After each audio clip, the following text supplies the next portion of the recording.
Are Ramoji Rao గారు.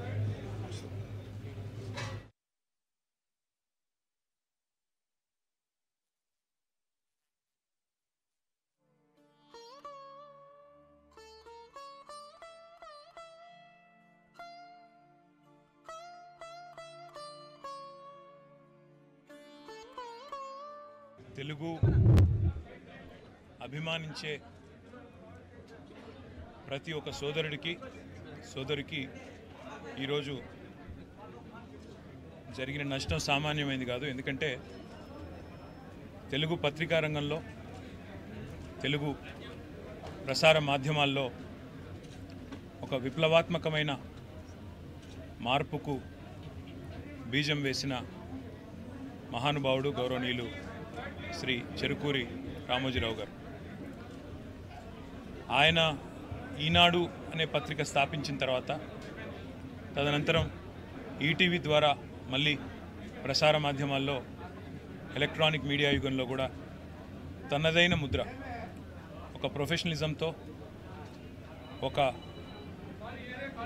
విలువలతో కూడిన జర్నలిజానికి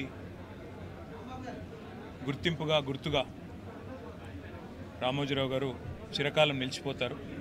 తెలుగు భాషని ఆయన అభిమానించిన విధానం, తెలుగు భాష అభివృద్ధి కోసం ఆయన తపన, అదేవిధంగా ఎల్లవేళలా రాష్ట్రం బాగుండాలి, దేశం బాగుండాలి అంటూ తనదైన శైలిలో ఎప్పుడు కలిసినా చిరునవ్వుతో భారతదేశం గురించి, అదేవిధంగా తెలుగువారు ఎక్కడున్న తెలుగువారి గురించి, తెలంగాణ గురించి, ఆంధ్రప్రదేశ్ గురించి మాతో ఎన్నో సందర్భాల్లో గొప్పగా చాలా విషయాలు, గతం గురించి, భవిష్యత్తు ఎలా ఉండాలనే దాని గురించి కూడా చాలా గొప్పగా చెప్పిన మహానుభావుడు రామోజీరావు గారు.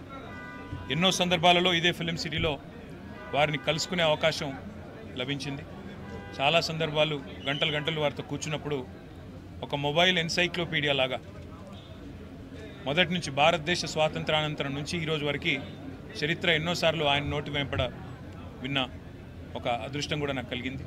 వాళ్ళ ఆయన లేని లోటు నిజంగా కూడా తెలుగు పత్రికా రంగానికే కాదు, ప్రపంచవ్యాప్తంగా ఉన్న తెలుగు వారందరికీ కూడా ఇది తీరని లోటు. ఒక యూనివర్సల్ స్టూడియో స్థాయిలో ఇవాళ రామోజీ ఫిలిం సిటీని నిర్మించాలనే సంకల్పం ఏదైతే ఉందో, విజన్ ఏదైతే ఉందో, అది నిజంగా ఒక విజనరీకి మాత్రమే సాధ్యం. ఆ విజనరీ రామోజీరావు గారు. ఆయన ఇవాళ భౌతికంగా మన మధ్య లేకపోయినా ఆయన జ్ఞాపకాలు, ఆయన ఆశయాలు, ఆయన యొక్క ఆలోచనలు తప్పకుండా భవిష్యత్తులో కూడా మనందరికీ స్ఫూర్తినిస్తూనే ఉంటాయి. వారి ఆత్మకు శాంతి చేకూరాలని, వారు తప్పకుండా ఏదైతే తెలుగు భాషాభివృద్ధి కోసం, తెలుగువారి అభివృద్ధి కోసం తపన పడ్డారో, తెలుగు జాతి తప్పకుండా ఉన్నంతకాలం ఆయనను తప్పకుండా గుర్తుపెట్టుకుంటారని చెప్పి కూడా తెలియజేస్తూ, వారి కుటుంబ సభ్యులకి, అదేవిధంగా వారి అభిమానులకి, వారి బంధుమిత్రులకి అందరికీ కూడా పేరు పేరున మా పార్టీ తరఫున ప్రగాఢమైన సానుభూతిని కూడా తెలియజేస్తూ వారి ఆత్మకు శాంతి చేకూరాలని మనస్ఫూర్తిగా ప్రార్థిస్తాం.